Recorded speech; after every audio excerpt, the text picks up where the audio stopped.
అనుదినం దేవుని మాట. నీతిమంతునికి కలుగు ఆపదలు అనేకములు, వాటన్నిటిలో నుండి యెహోవా వానిని విడిపించెను. కీర్తన గ్రంథం 34వ అధ్యాయము 19వ వచనం.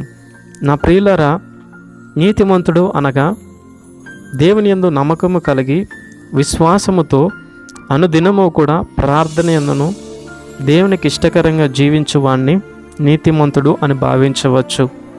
అయితే అటువంటి వారికి నిత్యము కూడా ఈ పాపపు నిండిన లోకములో శ్రమలు, ఇరుకులు, ఆపదలు కలుగుతూ ఉంటాయి.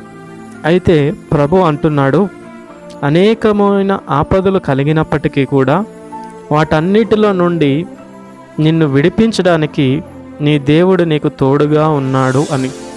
నా ప్రియులారా, ఆలోచించండి.